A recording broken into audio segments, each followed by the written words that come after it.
Someone recently asked me when I was going to get a real job. Meanwhile, here I am packing to lead a 10-day art retreat in the south of France next week. And I have a current solo show and a whole host of other things that I'm doing in this creative world that I've built for myself.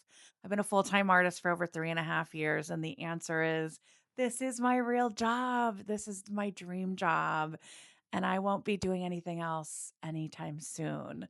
So I'm going to do a sketchbook ritual. I'm going to paint, pull some tarot cards, and process this and my feelings around success and validation and building this creative life that doesn't always make sense to other people. So come join me, paint along.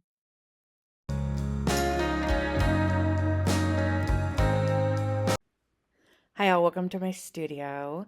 I here you see me. I'm pulling 3 tarot cards before I get started on today's journal spread. But I'm going to set the stage and share a little story. So before we dive into the cards, I want you to know kind of how I came into this reading and my mindset. And this reading actually ended up being really applicable to what I had going on and what I was thinking about and have been thinking about for a bit. Recently, I had someone ask me completely straight faced when I was going to get a real job, and then proceed to ask me what I'd even do all day as an artist. And this is not the first time this has happened. I left a job over 2 decades in higher ed. I It was not a practical decision. It was not a smart decision in some people's eyes to leave this tenured, structured job to follow this art dream of mine. So it stung, and I've had that self doubt myself, but uh, I assure you, my days are entirely full filming content, editing, running a business, and then the painting, but also prepping curriculum. Like, I've never worked harder than I have in my entire life.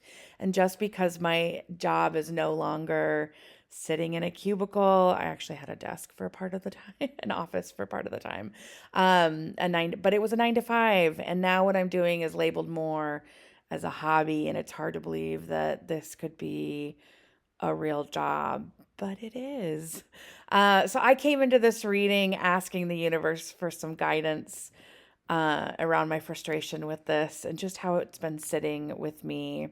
And as I pulled these cards, again, it felt really applicable. And this card really felt uh, symbolic of how I've been feeling and being called out for the decisions I've made, but also how it felt about I don't want to play small. I was sick of waiting for my dream to happen, staying in this path that led to conventional approval when I was really miserable. And so I've chose this unconventional creative path, and this reading really spoke to that. So the first card I pulled was the Six of Wands reversed. And I was looking at the history of this card. And so astrologically, it represents Jupiter and Leo. And it's upright, it's the ultimate card of validation. It means you're playing by the rules. You've won, you're getting public applause, but I pulled it reversed, which means, I mean, I think this is actually where the beauty of this card is. It's where I'm refusing to perform capitalistic expectations just to make traditional society happy and comfortable. So when that person asks me when I'm getting a real job, they're demanding literally that I jump back on this horse and parade around to fit this idea of a traditional worldview that I'm rejecting. And it's not that it's always easy, but I'm happily rejecting at this point. Like, I am bucking the system, and it's the moment where I'm not chasing the status quo. I'm not I mean, I felt like I was playing a losing game by playing that system because I was rejecting my life's purpose and my calling. And this card is the death of needing permission from people who think that I need to live this life. And what was considered to me, like painting for me is like my life in color, and how I was living before was felt really beige. So that's how that felt. My second card that I pulled was, I love that this was the second card that I pulled, the Ace of Pentacles. And this is an earth card. It's really feels grounded. It's the center of this reading, the root of this reading. So in some decks, it represents one big giant coin. But in a lot of traditional decks, more modern decks, excuse me, including this one, it's like the seed growing, it's the planting of something, it's the tangible reality of autonomy and growth, which again feels really applicable. It's like reclaiming my right to control my maternal destiny, my future, and this feels really, I mean, even deeper. It's like my safe space, and that my financial security is not, it's not been handed to me, especially in my life and the way I've grown up. I've had to build and cultivate almost everything in my life from a seed, from scratch, from what I make of it. So are my days, what do I do all day? Are my days full? Yeah, and not in traditional sense, but I'm literally watering the seeds of my choices. I'm building an independent business. I mean, at the end of this week, I am jumping on a plane to go to France. I will be teaching a 10-day art retreat. That is my real job.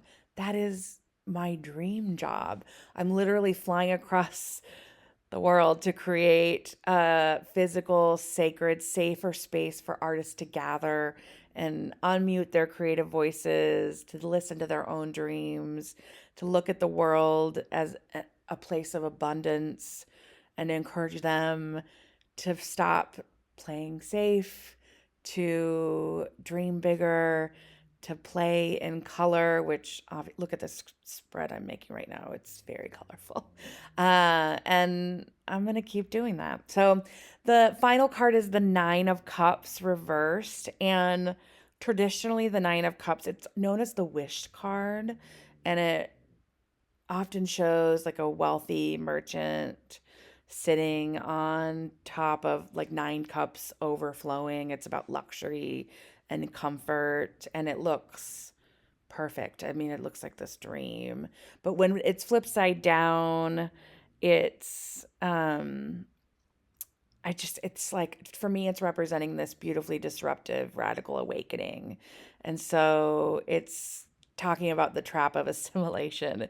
It looks like I had this perfect, standardized, acceptable life that society told me was right, and what really I've unmasked. And I knew it for years and years before I left my job, but it was a superficial satisfaction, it was comfort, but really at the expense of my own happiness. And so I tried being muted. I didn't paint for over a decade, and I when I invited painting back into my life, little did I know that it was going to change everything. But it did.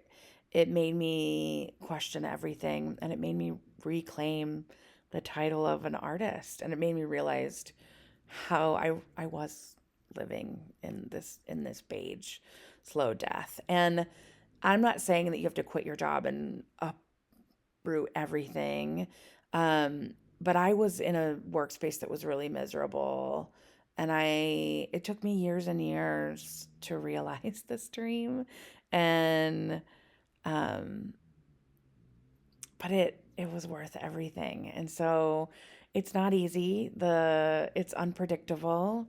It feels like, again, it's a lot of work, and it feels like I am constantly having to validate myself to others, but it feels worth it. So This isn't just, again, it's not a color choices I'm making. It's literally an act of defiance. So in this tarot reading in real time, and this colorful reading that this painting that I did as a result of it, this is busy. There's a lot going on. It's pushing the limits too far, and I feel like I do that on purpose because I want my life to be more out loud, more vibrant. I don't want to blend into the background. Uh, I don't know how much more time on earth I have. I'm sure as hell not going to spend it being and I'm feeling trapped anymore.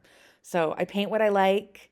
I paint bright. I live a life that is non-traditional because this is it's I'm doing it for myself. So, and for some, maybe the 9 to 5 is what you like, and that's beautiful, but it doesn't have to be that for everyone. So, my days are full because I refuse to live a half life anymore. So, okay, that's my reading. It's intense, but thanks for joining me today. Have a great day. Take care. Happy painting.